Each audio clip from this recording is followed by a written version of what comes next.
I'm now going to turn to Professor Yuen Foong Khong for about 25-30 minutes, who's going to update you on his thinking on wither, I think that means, yes, wither, not as in withering, but where for human security.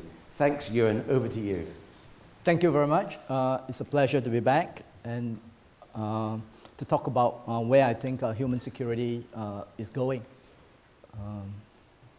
The central motif of the human security approach is this: the subject of security, i.e. the referent of security, must be the individual human being.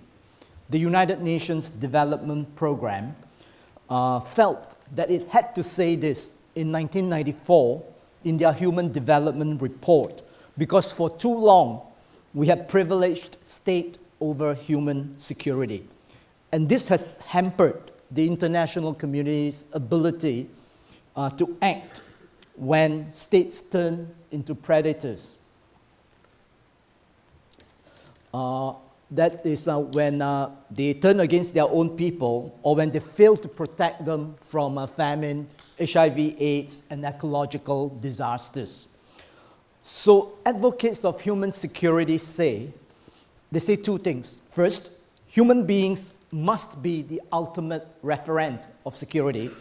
And second, that the thing that they should be secured against should not be limited to foreign attacks on their land, traditionally known as traditional security or military security, but it should also be extended to food, ecological, economic, health, environmental, personal security, the first few items you see in this slide. So virtually all of you will have little trouble fitting your chosen area of inquiry or activity within this human security rubric. What I thought I'll do today is to share with you my take on where the human security agenda has been heading in the last 20 years. Okay. Now, on the conceptual front, it seems to me that the Human Development Report's framing of the issue in terms of freedom from want and freedom from fear continues to capture the main thrust of the human security approach. The freedom to live in dignity part that you see up here was added later, perhaps in response to complaints by human rights activists. On the practical or real-world front, I touched on some of the achievements the last time I was here, but here is an updated slide. Back in October, I neglected to mention the UN Trust Fund for Human Security, set up in 1999, which has spent over 300 million on projects over 70 countries in the last many years. And to compensate for that omission, I'm going to play you a clip on what the Trust Fund has been doing. And just to give you a sense,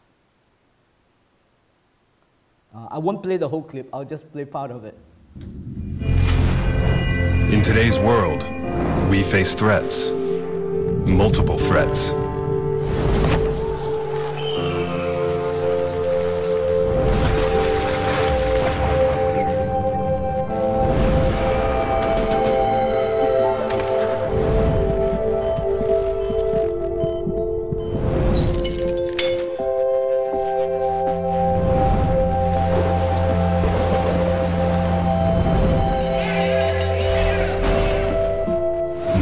The number of threats multiplied, but because of our interconnected world, they spread faster and wider than ever before.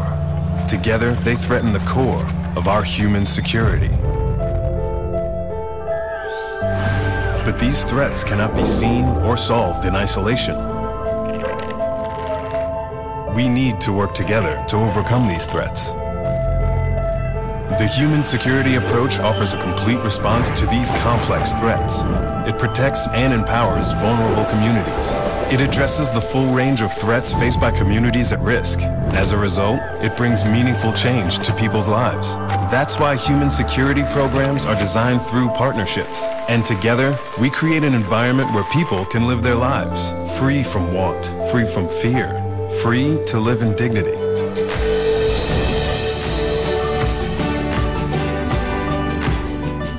The beauty and uniqueness of the Northern Uganda Oil Recovery Program was that we had different UN agencies doing different but complementary activities.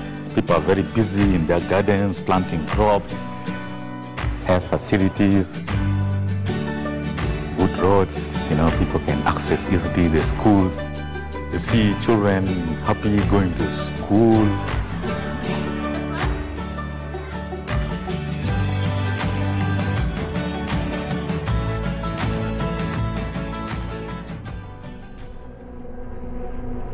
Threats. Multiple threats.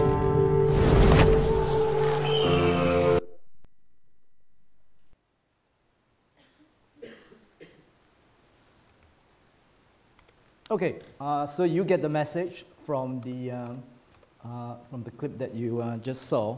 And you can just Google the Human Security Trust Fund if you want to see the whole thing, and lots of other things that tell you what they've been doing. So some good things are happening.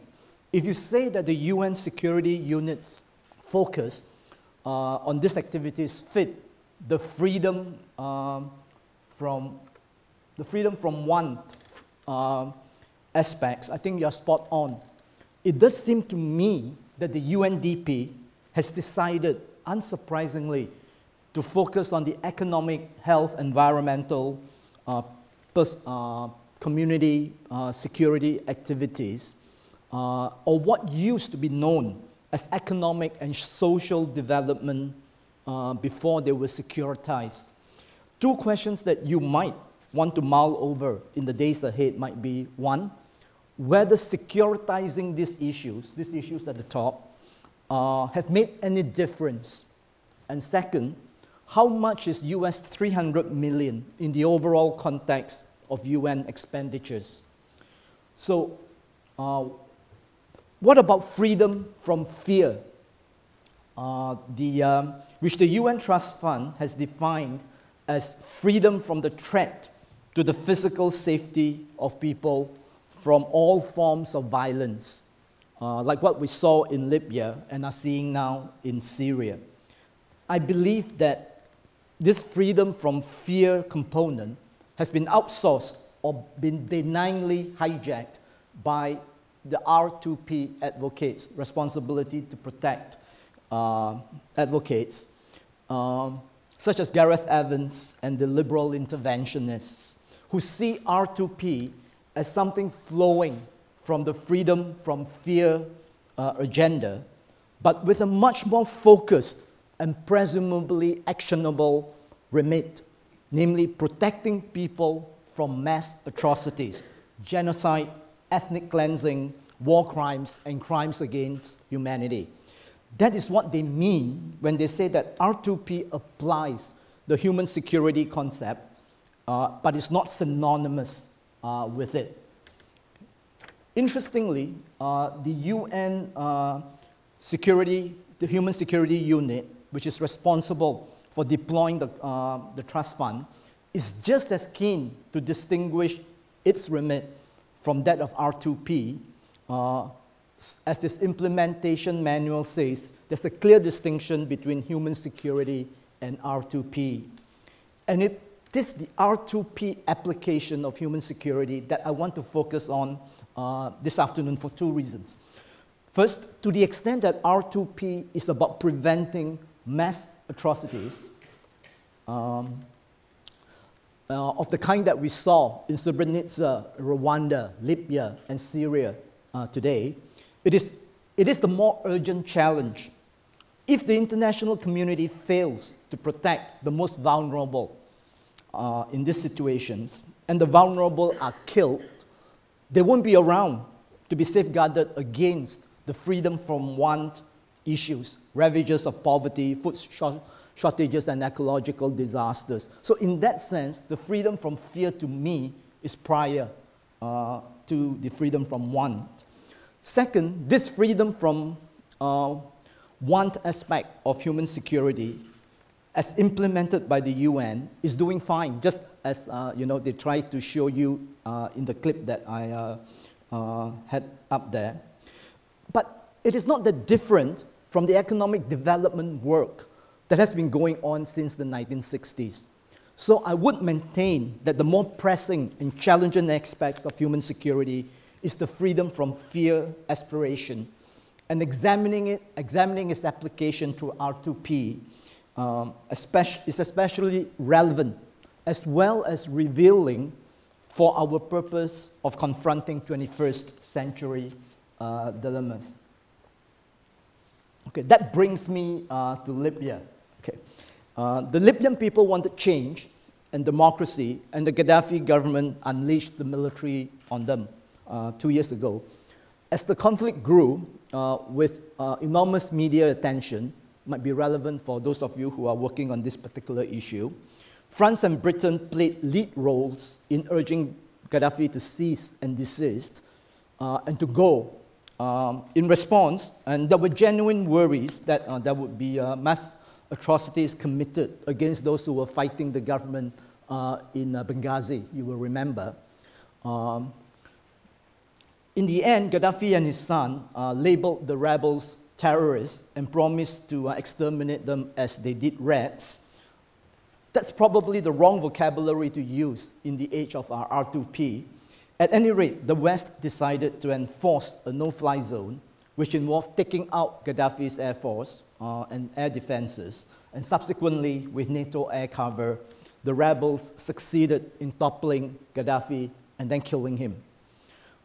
Now, to what extent were R2P norms at work in this particular case, and to what extent was power politics also in play?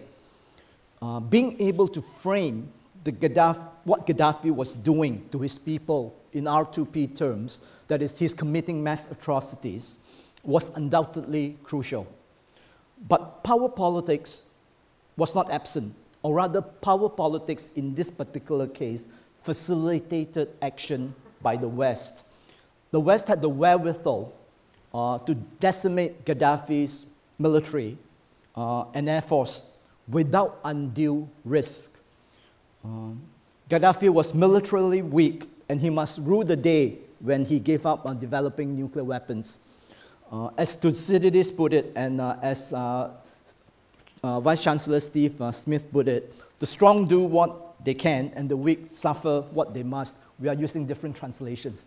That explains the slight difference in wording.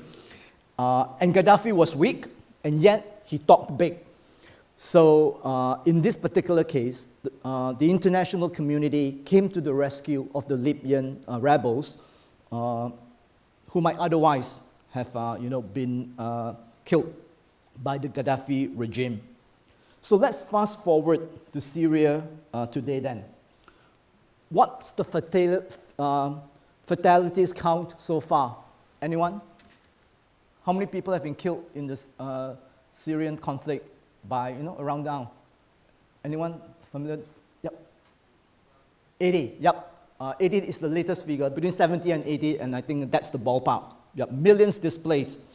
So compared to around, say, 12,000 killed in Libya, depending on whose numbers you use. So in terms of scope and number, mass atrocities, the triggering of the condition of R2P should have been triggered, in the case of Syria, because the casualties far exceed that in Libya. But what has been done so far is basically the West and the Arab League has not been able to go beyond imposing economic sanctions on the Syrian regime. So the current policy seems to be to go for peace talks aimed at a political solution that might or might not keep Bashar al-Assad in power. The question is, why has the West's response to Syria been on the meek side? might as well give you the punchline now. I'm afraid that your Vice Chancellor is right. You see power politics intruding at every twist and turn in this particular conflict. The human security norm, expressed in R2P terms, would have dictated a more robust response by the international community. But what we see is actually ineffectual mediation. Kofi Annan, for example, couldn't get Assad to agree to observe a ceasefire, and he quit, right? And we see deterring, as John McCain puts it, by the international community and by the US as the casualties mount. Now, this could be because the R2P norm is not well established or not widely accepted, not widely accepted by the international community yet. International relations scholars who study how norms evolve, usually the good ones, such as anti-slavery, decolonization, and the taboo against use of nuclear weapons, they say that you need norm entrepreneurs like Gareth Evans to push the norm, and over time, such norms as like the R2P norm will get more buy-ins by other states, and it will cascade and then reach a tipping point where it becomes institutionalized. That's one of the most exciting IR theories in the last 20 years. I will come back to this issue of whether the R2P norm has been institutionalized in the way described. But for the time being, let's bracket this discussion and focus on two other obstacles that have prevented a more robust action against Syria. The salience of these obstacles is highlighted when you compare Syria and Libya. The first obstacle, you have guessed it, is power politics or realpolitik, bringing us back into the realm of traditional security. Those of you who have followed the media's coverage of the Syrian uprisings, I think you will quickly come to appreciate the power political elements in play in Syria. Simply put, Syria has external and internal resources that made it much more difficult for the West to adopt more robust measures. It has more power political resources than Libya. Okay. So the first one is that it has very serious external backers. 2 of the 5 permanent members of the United Nations Security Council, Russia and China, are backing Syria for whatever reason. So it helps to have P5 members to be on your side.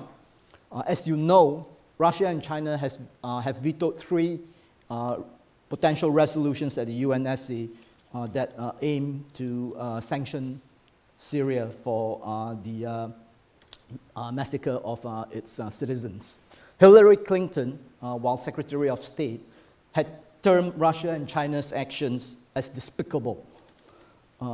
And so this brings me to the second resource that Syria has, which is its internal military strength, with a very formidable air defense system, including lots of surface-to-air missiles, radars, and anti-aircraft guns, which are, and altogether, they are reputed to be 5 times stronger than that of Libya's.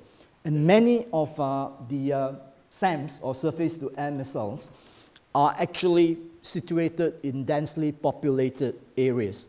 So there are 2 things that any state that wants to intervene in order to create, say, a no-fly zone will have to think about: how many pilots are you willing to risk? How many of your planes are you willing to risk, given the formidable, air defenses of the Syrian regime? And secondly, given that some of these are easily transportable, and if they are situated in densely populated areas, how much collateral damage are you willing to endure? So, and some of you may have also learned that Russia is poised to ship some of the most advanced SAM-300 missiles, SAM-300, these are the ones. They're not there yet. There's some debate about how much has gone to Syria, but they're on their way apparently. So, so the power equation in terms of the internal military strength of Syria is appreciably different. And Bashar al-Assad himself has been also much more skilled and slick, in my view, than Gaddafi in portraying the rebels as jihadists with links to Al-Qaeda. I mean, sad to say, some of this may be true, actually. But that might be enough for countries like the US to worry about arms falling into the wrong hands. And I haven't even gone into the roles of Iran, Israel, and Turkey. Okay. Now, the second obstacle is something less obvious. It has to do with the lessons of recent experience, Libya in particular. Oops. Okay. And the lessons of Libya and its impact on the dispositions of policymakers as they deliberate how to grasp the Syrian nettle. Now, you will remember that Russia and China allowed the passing of Resolution 1973, permitting the international community to establish a no-fly zone in Libya. The rapidity with which NATO moved from a no-fly zone to helping the rebels topple Gaddafi shocked Russia and China and many others, and because they did not believe that they had signed on for regime change, and they regretted bitterly not stopping that resolution. Even Norway opted out of the mission with NATO when it morphed from protecting Libyan civilians to regime change. So the experience of Libya is part of the explanation, in addition to the strategic rationales, why Russia and China have been reluctant to apply any moral or practical sanctions at the UN against Syria. There is also the fear that the fear is that it will be a repeat of the Libyan scenario. Even the US is getting very cautious. Last week, the New York Times reported, for example, that Syria's census, quote from the reporter, the US is edging closer to Russia's position once a negotiated settlement that leaves open the possibility of a political role for Assad, unquote. So in that sense, Libya has not panned out exactly as hoped. And it has soured, actually, the US taste for going to the aid of those rebelling against autocratic rule. You remember the killing of the US ambassador in Benghazi, all right? That's an illustration of the complicated situation in Libya post the intervention. So it's quite interesting to me, and it's quite ironical how path-dependent all these events and decisions have been.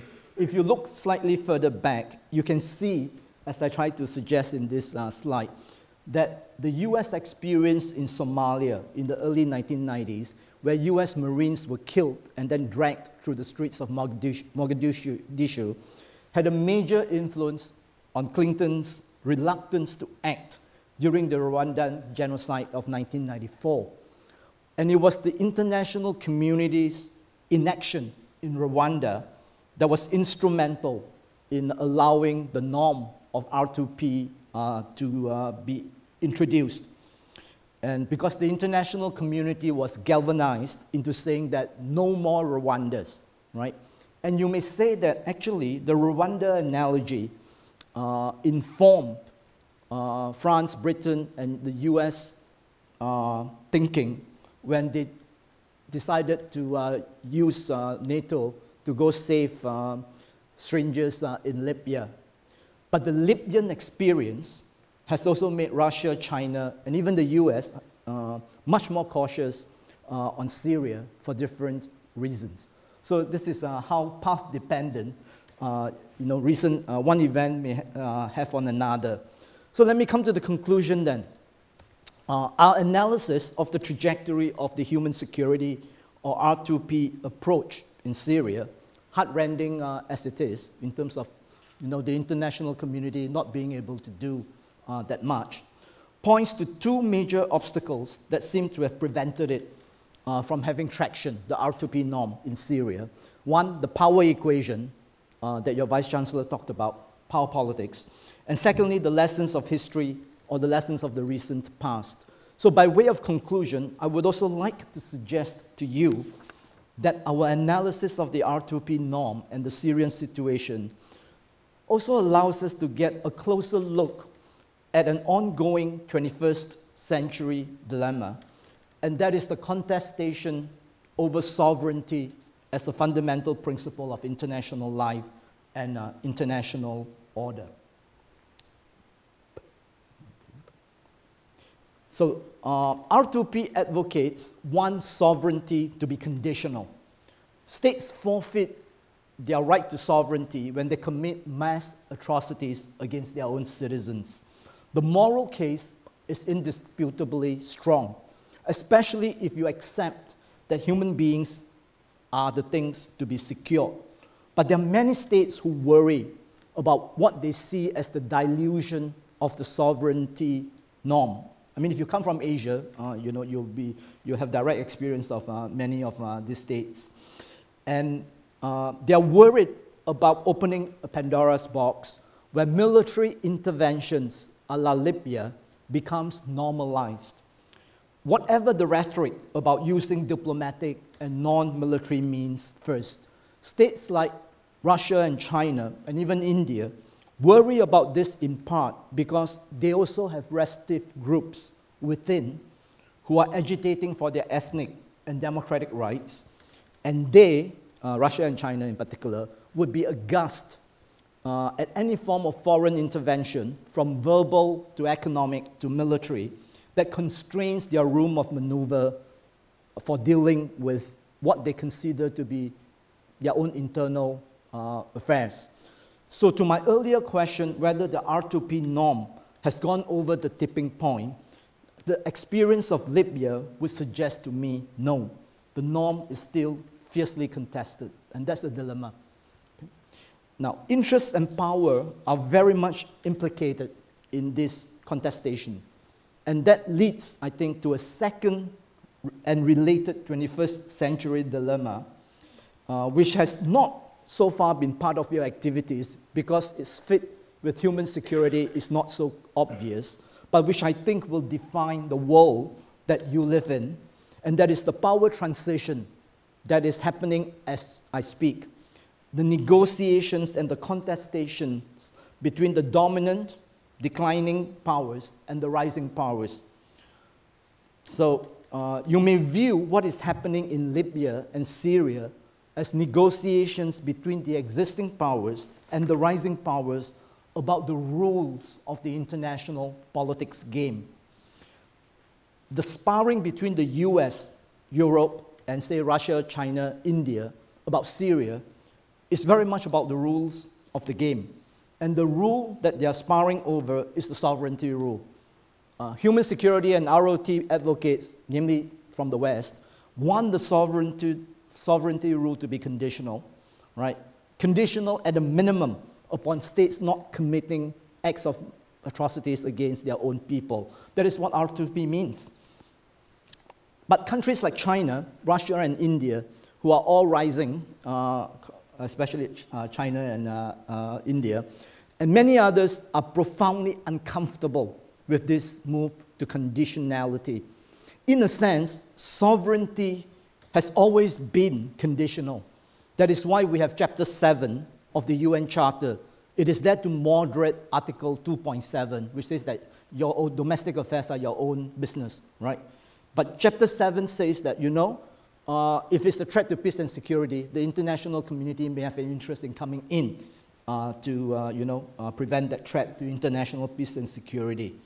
But what powers like China and India sense is that since the end of the Cold War, there has been a strong push by the West to strengthen the conditionality norm, and they're pushing back. And those who prefer, for whatever reason, to maintain the strong form of sovereignty say that if you push too hard, it will upset world order. For example, a threatened Syria might need more Russian surface-to-air missiles, the new ones that Russia plans to send them. And if Israel tries to take them out, you may end up with a rather nasty regional war. So grappling with the question of human security in general, and R2P in particular, we are also grappling with the foundational assumptions as well as the evolving practices of international relations. Things are very much in flux. The EU is worried that the West no longer controls, can no longer set the rules of the game. And one of the rules that they have been wanting to set is this norm of sovereignty. And so things are in flux, as you can see from the Syrian example. Lots of lives are being lost while the great powers, via their proxies, fight it out as to what are the norms or rules that should govern the game of international politics in the 21st century. Just let me end with this slide of a comment by Indian Prime Minister Manmohan Singh, who also wants to change the rules of the game when India is strong enough. So that's what I'm trying to suggest to you, that there's norm contestation going on. And that's also a very interesting 21st century dilemma.